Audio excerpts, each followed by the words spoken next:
It's Nelly. It's Lonnie. And today we have a very special guest. We have my daddy, Keith Coleman. Would you like to say a few words? Say hello to the people. Tell them about you. Thank you. You're far too kind. It's good to be here. I am Bri's dad.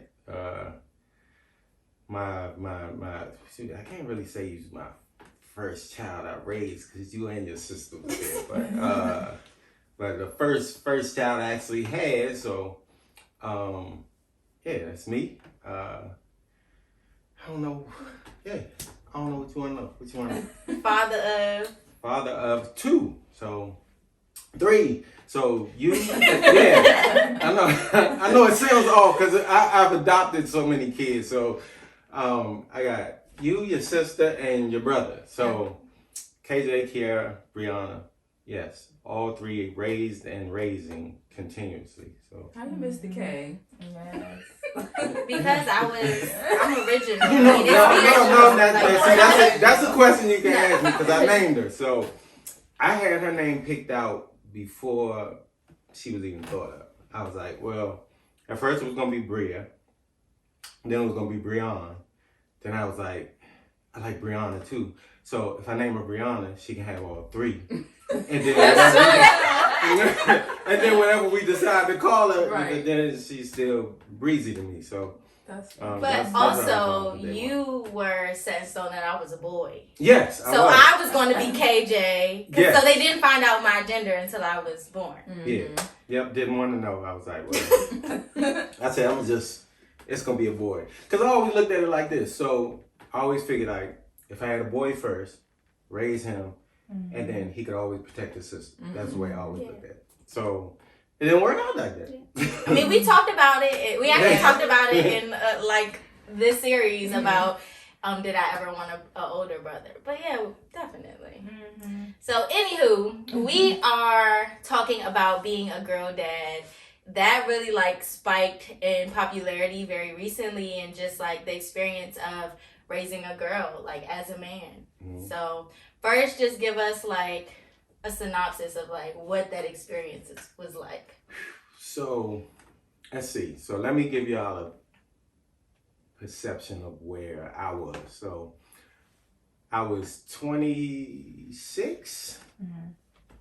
Yeah, when we found out he was coming. And I was pretty much single. I had 2 cars, motorcycle. I was living by myself. So I was the bachelor, single, just out there doing my thing. So you figure I went from that to having an accident. So I had a motorcycle accident. I was in the hospital. And while I was in the hospital, that's when I found out that her mom was pregnant with her. And it was eye-opening. It was a happy feeling kind of at the same time. And I left the decision to her mother. I was just like, well, I said, I don't have any kids. So it's up to you. It's your body, whatever you want to do. You want to have it, we'll have it. If you don't want to have it, we won't have it. So I was just in the middle for both. So she decided, of course, to have her. So we had one of the best decisions of our life. So so just for me, just coming from being single, you know what I'm saying, out here partying, hanging out clubs, same stuff y'all do at y'all age. You know what I'm saying? Y'all ain't got the 26 yet, but it's pretty much the same throughout the 20s. Unless you just really focus on something. So just that experience in itself to find out that, okay, you're about to be a dad. And then not only are you a dad to one that's coming, you're a dad to one that's already here. Mm-hmm. So Kiara was 3. You know what I'm saying, when I met her. And it was just like, wow, it's just the change in lifestyle and the growth that you have to go through and the decisions that because you gotta make some hard decisions. It's a lot that you give up. Mm-hmm. It's like, okay, can I play the street and be dad at the same time? And then the stuff that you doing in the street, and then you're like, okay, I got a little girl now. Now this is my daughter, and then I'm like, this is somebody else's daughter. Like your whole thought process starts to change, and you're like, man, but it's not overnight. So it's like it takes time, and then you have to commit at some point. You like, because once you get past the infant stage, then these kids are really looking up to you at that point. Yeah.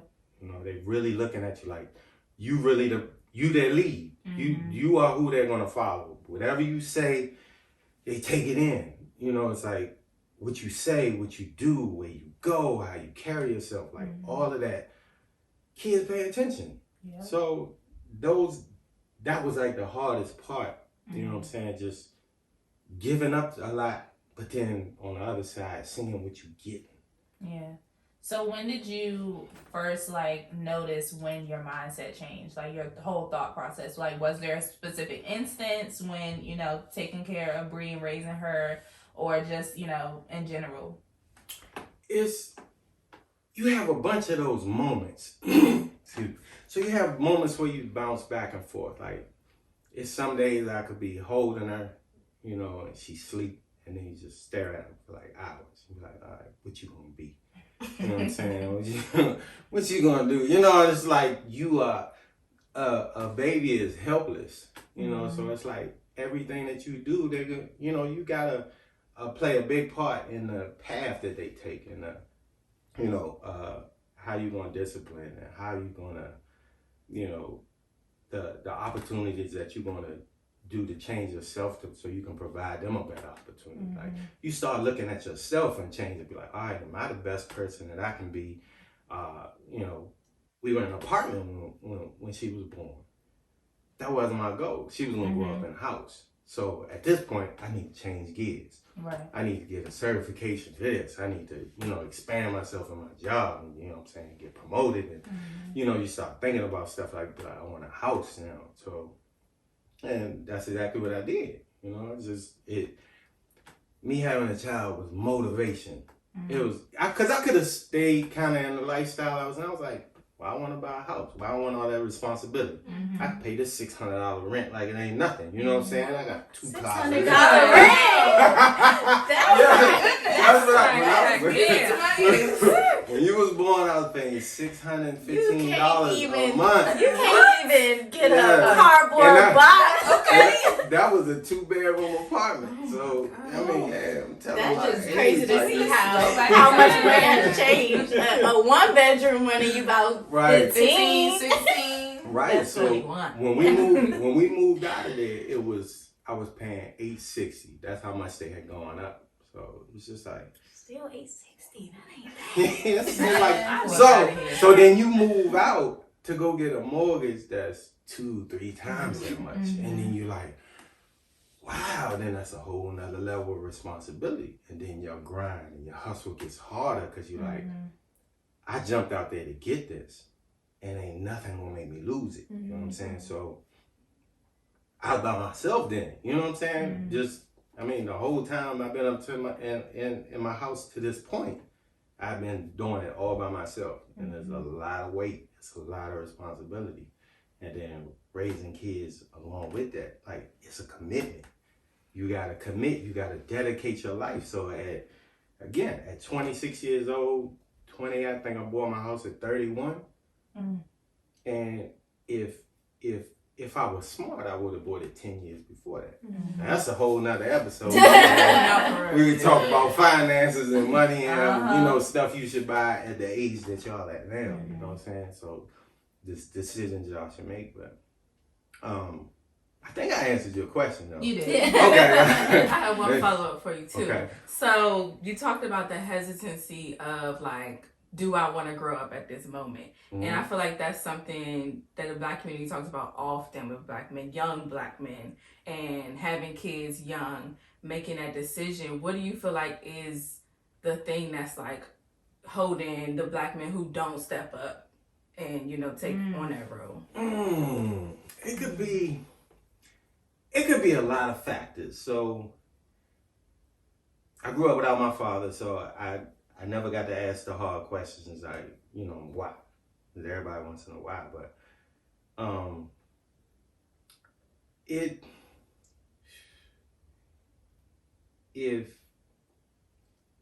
could be just the way that they were raised. Mm-hmm. It could be the fact that it could be the other child's parent that's stopping it. And I never saw a lot of that because even to this day, most of the guys that I know, I can say all of the guys that I know that are close friends of me that had kids and we tight, they all took care of their kids. Mm-hmm. So me seeing the part that where somebody's not taking care of their kid, or you got some cats that just happy being the weekend dad, and that's never been me. So I don't know what that feels like. But some cats, they back off because they don't want to go through the court process. They don't want to go out there and spend all of the money because all of the fees and dollars that's associated with fighting in court. Like, it's bread. Like, it's college tuition type money that you spend going through that. So that could be a good reason why. I mean, none of it's a good reason, because I just feel like you should fight for your child. Like, if I got to fight for any of my kids, I will lose everything to do it. That's how I'm designed, how I'm built. So if I gotta give up my house and move back in with my mama, like that's the level I'm willing to go to. So everybody's not in that position. Everybody's not brought up like that. It's just, I mean, the responsibility can be scary because you have to give up a lot. You have to give up a whole part of yourself that you've been used to being, especially if you want to be selfish. Like, I enjoy being selfish. Like, I enjoy living on my own by myself, nobody to answer to, come and go as I please. And then when you start adding other people into that part of your life, like, even now when we get married, like, when we get married, I mean, we live together now, but it's just like, it's certain things that you have to accept from the other person. Like, you can't just be that selfish person. If you want to be that person, you can be. Just be by yourself. You gonna be alone. So, like, those decisions, those are hard decisions to make. So now you bring in a child. Now, I've always liked kids. Like, so now that I brought a child into this world, it's like, wow, okay. You start to see, what you have to change, and then somebody, hey, we going out here tonight. You be like, all right, I'll be there. Wait a minute, hold up. Let me call my mama. Let me say mama. You know what I'm saying? But you gotta be willing when moms, grandmas, whoever, auntie, uncle, whenever they say no, you gotta be willing to be like, hey, y'all, I can't make it tonight. I'll catch y'all on the next one. And you sitting there watching Sesame Street, Barney, or whatever. You know what I'm saying? That's gonna be your Saturday night or your Friday night. So you gotta be willing to give that stuff up. I mean, because it's coming. So it's scary too, though. Yeah. But if you look at it, if you start to see the bigger picture of what it is that you're trying to do. So, I mean, I told Bri before, like, her mom being pregnant with her, that I feel like that saved my life. That was the reason God kept me alive. Because I was supposed to, according to the doctors, I was supposed to die in the accident, from the injuries and stuff that I suffered. And to find out 6 days later in the hospital, you know what I'm saying? Like, you're going to be a dad. Like, I'm like, okay, well, that is a real reason. Right. There's a real reason why I'm here. I ain't going to say, like, it was all perfect and roses and all of that type stuff, because I still wanted to go back. At certain points, I still wanted my freedom. Like, I can't just up and go to, okay, I'm about to roll out. No, well, she won. All right, let me get the diaper bag. Let me get the diapers. All right, I got to make sure you got the bottles ready. Let me make sure you got your snacks. Let me make sure you got to change the clothes. Yeah, you got to change the clothes, and you got to pack a whole bag just before you go to the store. You know what I'm saying? Like, all right, we just going across town for a minute. We be back, but a couple hours gone, you got to eat. And you got to, and then I got to get you back, get the bath. We got story time, all this type of stuff. So when you make a decision to be a parent, it's a full-time job. It doesn't stop. It's not like you get a day off. Like, you in it. And I don't think people realize that when they set out to start a family, or not necessarily even start a family, but they decide to not use protection or have sex early and decide to have these kids, be like, oh, I'm gonna have a baby because it's a cool thing. It's in these songs. All these kids, cats are doing it. Let me do it too. I'm gonna just have, because I almost fell into that fad at 18 years old. You know, some of the cats that I knew, they was just having babies just because it was a cool thing to, you know, they felt like it was the cool thing to do. Yeah. And I ain't fuck because I never been a follower ever in my life. So I was just like, yeah, I'm a little too selfish right now. That's not something I want to do at 18. I said, I can enjoy your kid, but I can't give it back. But yeah, that's not what I want to do. So I feel like I waited a good decent amount of time. You know, so I was 20, 26, 27 by the time you got here. So specifically though, being a girl dad, what was the hard part about that? Like knowing that it was certain things that you couldn't understand or like you didn't experience. Well, I guess the first part is that the equipment ain't the same. So, you know what I'm saying? Like, we out and about, and you gotta go to the bathroom. Ain't like I can be like, pull up to the woods, be like, all right, go ahead and go to the bathroom. I mean, it's times where I had to, like, just barely got you out the car and open the car door and break it down. I got tissues and napkins, you know what I'm saying? Because you gotta go to the bathroom. Like, it's stuff like that you gotta be, like, ready for. Like, I mean, you're not ready for it, but it just comes and you learn it as you go. There's no book written to be a parent because everybody's raised different. Everybody got a different agenda, a different set of rules that they're going to follow and go by. And that's the way it is. Even as far as, like, when you're, lucky for me, when you got to the age, you know what I'm saying, when you got your cycle and stuff like that. Right, then, mom came into play and that all worked out, you know, so I think you happened to be with her. Yeah, you was with your mom when that happened. It's the day you don't forget. Right.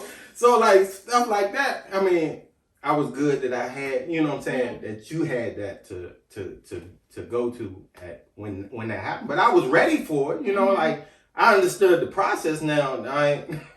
I don't understand how to explain it to you, but hey, I got you know, sisters and friends and stuff like that to help out. But it's like I said, raising a child is a village. It's not a one person type of thing. So we love to talk about village on this episode. That was actually going to be my next question. Just like how important a village was at, you know, your first kid. Like you said, you touched on it, how people around you, they was responsible. Like your friends wasn't no deadbeat dad. So how much did you have to lean on them for that experience?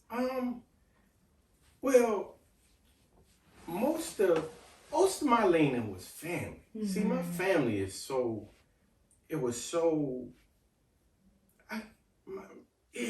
and and big, and just like on both sides. Like, it really wasn't hard. That part of it wasn't hard. I mean, that's a blessing. Yeah, just the fact that she never really had to go to daycare. You know, my grandmother owned a daycare, and then my other grandmother just always and wanted us. Yeah, and then my mom just always wanted the girls. So the weekend came, you know, she was with grandma, or she was with her mom, and she was with me. I mean, my sister would take her to school with her when she was at Coppin State. She'd take her out there with her for a weekend, you know what I'm saying? I used to be sleeping in the dorms, like, girl. Well, she was in college when she got to college, you know? So like, literally, I can remember sitting in, like, actual classes. Like, I would be in class with her, like, and they didn't care. That makes sense for Coppin. Yeah. Right, so when you got that much support, my support system is crazy. So I really didn't have to rely on a lot of, I'm gonna say, outside people, because it was just, friends were there if you needed, like birthday parties and baby shower. Like, you would have thought they bought the store. You know what I'm saying? Like, that's the kind of people that we had around us when we was growing up.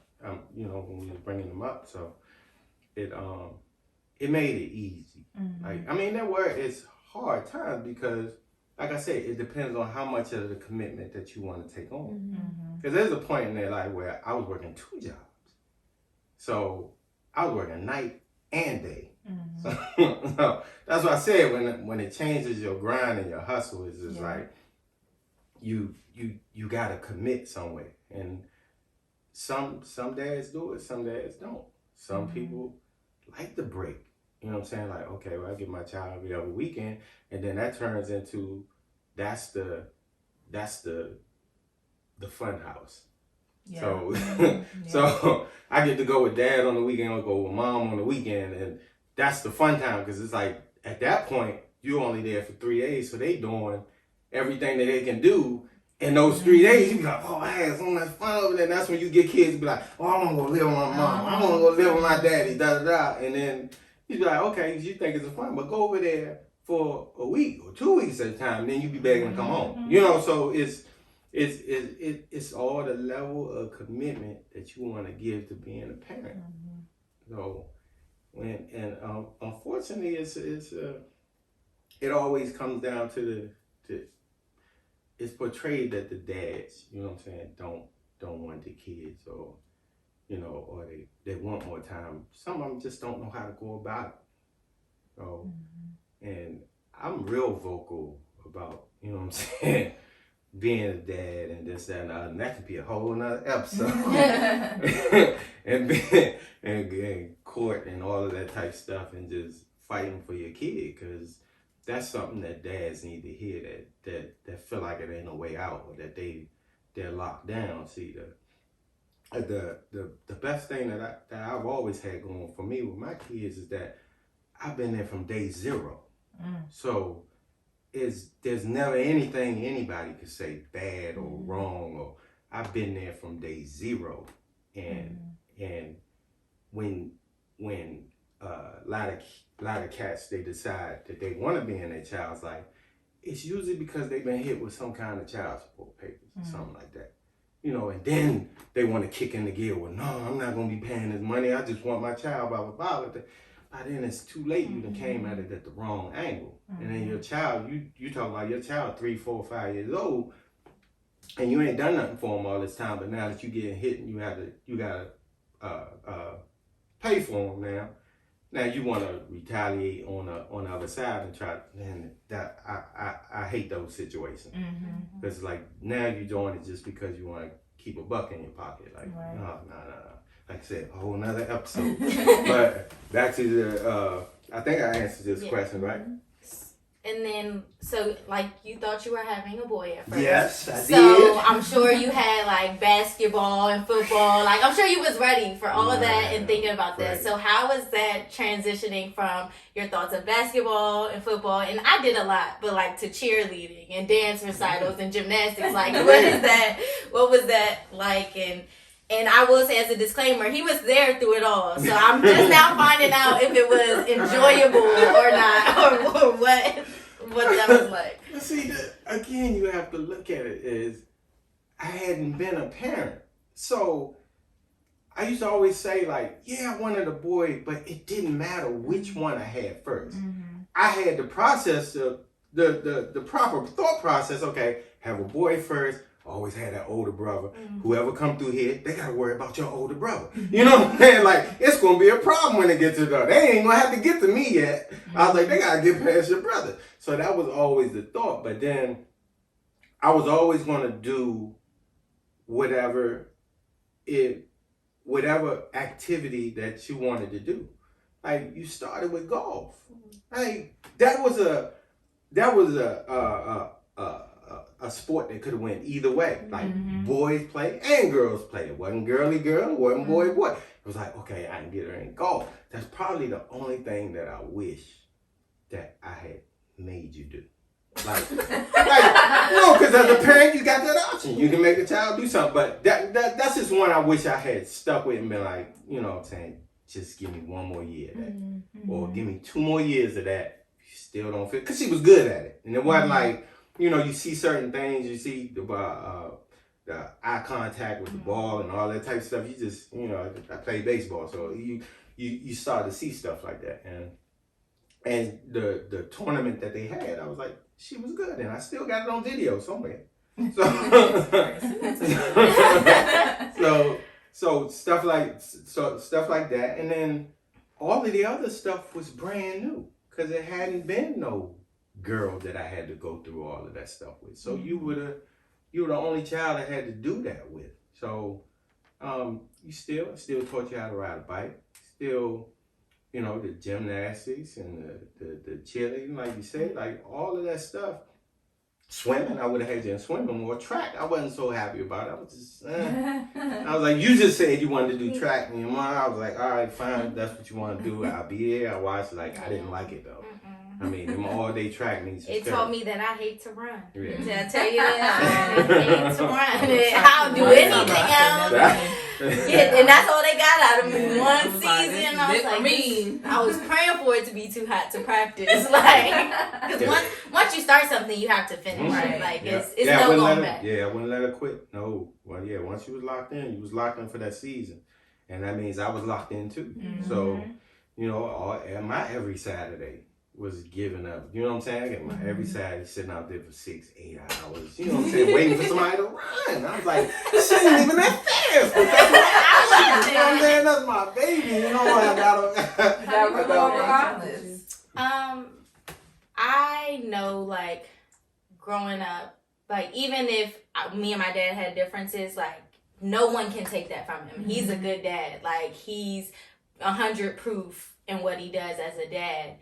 And I just knew that I was always going to have someone there for me. And I'm blessed that both but my parents were super involved in me growing up. But like my dad would sit through tumbling practices and cheerleading, like literally everything. And I remember those things. Like it'll be things that I never forget. And I have learned to that when I have kids that I'm going to make sure that I'm there for anything. Like nothing's too small to show up for your kids. Like specifically, I remember we had a donuts for dad thing in elementary school, and you know that's like it's like a 8 a.m. to 8:30, like something real small, something real simple. And I was just like, it wasn't a big deal to me, like if you come, but like he was like, no, I'm going. Like I think I told you about it last minute or something, and he was like he was upset that I didn't tell him about it. Like, but there is absolutely nothing that he missed growing up. I can't even, like, really, if we sat here and I thought about it, I can't think of a talent show, a presentation, dances, midday poetry. We had like a poetry slam in 6th grade.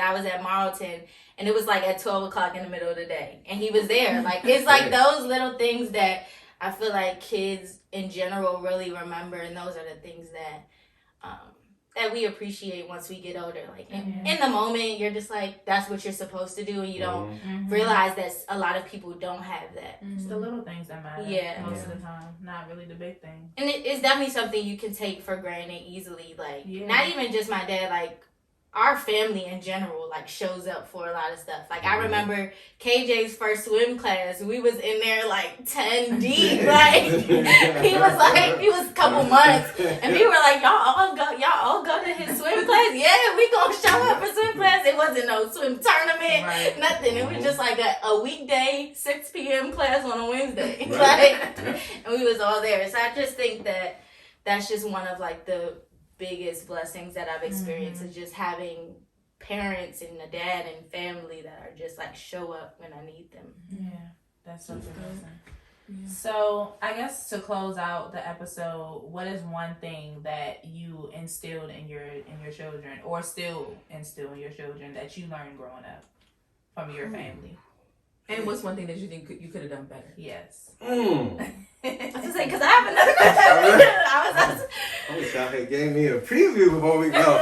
Give me some time to think about this one. No, wait a minute, give me your question again. You asked me to.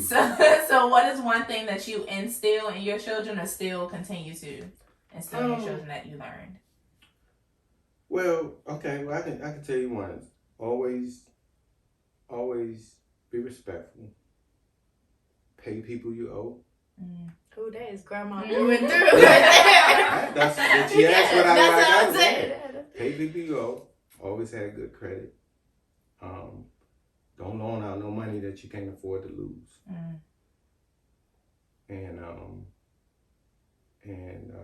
don't ever co-sign for nobody to get nothing. Don't co-sign for nobody to get nothing. And just save your money. And that's, I mean, when I look at Bri, I mean, she does all of that. So maybe when I try to think of stuff that I would have done different, and I'm gonna use this platform because I listened to y'all's other episode, and I wanted a chance to respond because I'm responding in the car. I was like, well, that's not the way that I meant that. But Lord, so we never talk about the podcast episode, so I don't even know where this is going. No, it was just the one when y'all were talking about the unlearned behaviors. Right? Okay. So about that, her not getting the A, and I'm wanting the A, and her getting the B. So and it's funny because when I listened to her response for the question, it was exactly what I wanted her to learn from it. But I don't know if she saw that or not. So I would always praise her about her grades. I just never got super excited because I'm like, if you look at it, all of your teachers when you start a class, they'll say, you all start with the A, right? Anything less than that, it's yours to lose. So at some point, if you get a B, then you did something to get that B. Whether you miss something, and some teachers are more critical than others, and they take off for dumb stuff. Like, okay, you didn't cross a T here, or you did this A in capital and this one was lowercase. So I get that part, but I always strive for perfection. And nobody's perfect, but you still strive for it. Like you try. And when I listened to her response saying that you wanted that validation, I gave you your validation just to say, good job. I was like, but why wasn't it an A? But it's the but in no, my but not that it was bad. But this is what I was trying to get you to look. I was just trying to get you to look at. And your answer showed me that you looked at it. So when you said, as long as I know I did everything that I could to get that B, I tried to get an A, but a B was the best that I could actually do. That's it. That's what you were supposed to get from that. And like you get that when you're older, but when you're old, sometimes what matters is the now.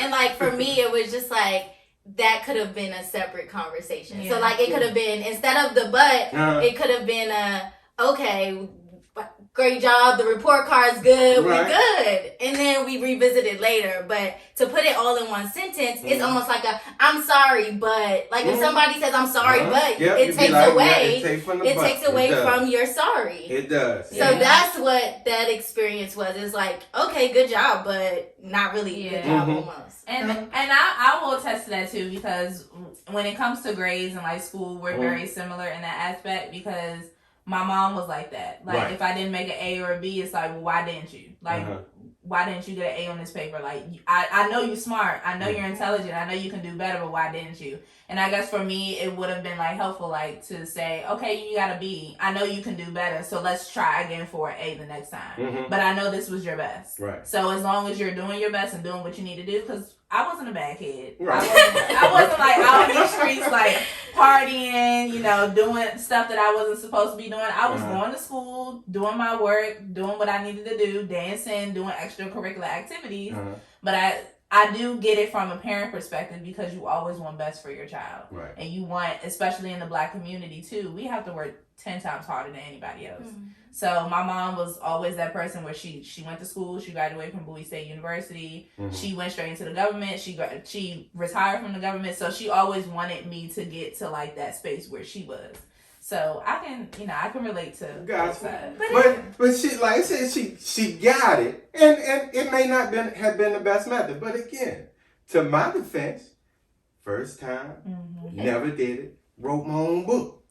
You know what I'm saying? Like, wrote my own book as being a dad. So, not having anybody to follow off of other than my mom, but there's still a lot of dad stuff that she couldn't teach me. You know what I mean? So it's either you see something that somebody else is doing, you be like, maybe I'll try that, maybe I won't, no. And then you try to find out what works for you, what works for your child, what does your child respond to, what they don't respond to. Mm-hmm. So there's not a lot that I feel like I would have done different. Only thing that I wish is that the beginning wasn't so back and forth, because I was like, okay, I got this child, I need to hustle, I need to grind, but I still wanted to be, but I think everybody's gonna go through that. Yeah. You know what I'm saying? So I think that's gonna be in every parent's book, like at some point, like you still wanna, when you have a child, you know what I'm saying, young, like, I still feel like it was okay, like 26, 27. That's young, but it's not young. Considering when people have kids now. Right. Yeah, exactly. Everybody have kids now, so. Yeah, so I just felt like, okay, at some point you're like, it's time to stop playing, time to grow up. Mm-hmm. And then you get there. So there's some things that I wish I had done different, like just if I could have prepared for it a little more or a little earlier, but at the same time it was motivation. So I can't say that I would change a whole lot, because it definitely motivated, because once you got somebody else depending on you, you can't stop. It's a big life. Yeah, you can't stop. So when it comes to the kids, like, I don't have an off button. I don't stop. So you can't shut me off. I don't know if you remember that I had I believe it was one of the very times I had the flu. And I'm gonna take y'all back to when you was young. What was the movie? Karate Kid with Jaden Smith. Not the original joint. Y'all remember? I was about to say, I've never even seen it. I've seen it. It's but see, it was hot for us. Right. But with Jaden Smith, I told her I was going to take her to the movies to see it. So that's something that I never do either. So you add that to the list. Never tell somebody you're going to do something that you're not going to do. So I told her I was going to take her to the movies. Sick, hot, chills, everything. I said, we're going to go. Let me just take a nap. I'm going to get up, get myself together, and we're going to go. I lay down in the bed, and I sat. She came and woke me up. She was like, Dad, you ready? I was like, all right, give me a second. I'm talking about the flu. This I ain't talking about COVID flu. I'm talking about this is the real flu, because the flu don't exist no more than COVID is here. So she and that's what let me know what kind of child that I raised, because when I came out, I was putting my shoes on. She said, Dad, we really don't have to go. Like, I was feeling that bad. And I was like, you sure? And I had to see the expression in her face. You know, I had to look in her eyes to see if she was just saying it because, you know, like, I was really sick, and she was like, we don't have to go. I was like, I really want to go, but this is the right thing to say. But she was genuinely, like, concerned, like, we don't have to go. Like, the movie just came out, but we can go. He was making everybody in that theater 6 feet ill. Okay. But now, this is what happened. I went to sleep, and it ended up being a bigger and better event because my mom, my sister, it was 10 of us, 10 or 12 of us. We took up almost the whole row in the movie. We went the very next morning at 10 o'clock. But I had to sleep that off, and I felt much better, excuse me. I felt much better, and we still went to go see the movie. But that moment right there, I was like, yeah, that worked. That's the only time I was like, I couldn't get myself together. But again, I was going to do it. I was going to sit up in the theater miserable and everything else, and I probably wouldn't have enjoyed it or seen much of it, but that's the level that I go to. You know what I'm saying? It's nonstop. There's no off, but you can't teach that. Nope. No. And I know you can't. So and it's like I said, it's self-learned. It's like I don't mind tooting my own horn as a dad. It wasn't perfection, but I was there. Mm-hmm. And it makes a difference. Mm-hmm. Like when you go from somebody that didn't have I have no dad memories except for lies. Mm-hmm. That's all I got. All I got. I got one memory when I was 16. I went to see him. And my birthday was either that week or it had just passed. And, because I've only seen him 5 times in my life. So, 5 times. So this was probably the 5th time because I believe that was the last time I saw him. I was 16 years old. And I went over there and me and my cousin went. And he said, I went in the back to talk to my grandfather and came back out. And he gave me $16, $1 for each year. Mm. And when I left out, me and my cousin was in the car, he said, you know, he pulled out $80 to give you for your birthday. Mm. And he put that back in his pocket and gave you the ones. And I never saw him again after that. Wow. So everything that I learned, if I wanted to use that as an excuse and be that dad, Which it some was people so do. yeah, and they some do. people That's what I'm do. saying. It was so easy to do, Mm-hmm. and I just chose not to. I wanted my kids to have everything that I wished I had, and that's where the no off button comes from. Mm-hmm. So it's like everything that I didn't have. It's still stuff that I wish I could have gave her, but I just wasn't in a position to. Right. I wanted to buy her a car when she turned 16. I wanted to have her a car sitting there for graduation when she walked out of school, because that's what I wanted. Mm-hmm. But it's like I couldn't get there. It's never too late. No. It's never too late. Just putting that out there. but just to let you know, like the level that I was trying to get to, like he's the reason why I don't stop. Mm-hmm. So it's like, if that's my sacrifice, if I had to sacrifice my childhood being with my dad, you know what I mean, to be the dad I am, then I wouldn't want to change that. Not at all. So that's my sacrifice to my kids. Listen, That's a perfect That's- ending. that's But I don't even perfect. have nothing else. I mean, I do. But I'm not saying because we be having all the Yeah. questions.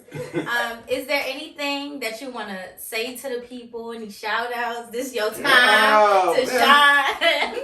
I don't know, when you did ask about your brother and raising the boy and this, and it will be different raising him. You know what I mean? It's gonna be different because it's still some stuff that I would, like I said, I wish I had done with you, but he's going to benefit from that because I'm making more bread now. You know what I mean? So I'm more established now. Like I'm about to get married, so we doing good. You know what I'm saying? Like life is good. He probably will get a car when he turns 16. You know what I'm saying? Like, but I don't look at that as something that I didn't accomplish. You know what I'm saying? When I was young, because you did a lot. You don't did be a lot. jealous now. You I'm grown. saying, I mean, She did a lot. He's still going to hear it. Big Daddy ain't got me the car. He's still going to hear it. That's just, Hey, I got a hand-me-down car when I was young. he's So. still going to hear it. but yeah, it's good. I mean, I'm proud of y'all. This is a good platform. I got a chance to listen to some of y'all episodes. I'm glad. Well, I hope you listen when I say shorten the episodes a little bit. Yeah. But you see now how you get into that conversation. Yeah. We have 43 Right, minutes. I said, because that's what I'm saying. We cut off a few minutes after, like through editing, but it's easy to get into the conversation. Yeah. There's a lot. There's 22 years of fatherhood that we didn't even get to unpack. Okay. Yeah. So so I'll definitely come back. You know what I so mean? we So might just have me to. back. Yeah, we might have to do that. It's a lot to talk about. I mean, I brought up, I think, 5 episodes Right. when I was talking. Yeah. And that's how they happen. This is how the magic happens. Well, thank you so much for joining us. Happy It has Father's been Day. Oh. Right. Father's Day to all the daddies, your daddy's daddies, your grandfathers, Your granddaddies, Yeah. everybody. And with that said, season 3, episode 12 is a wrap. Bye.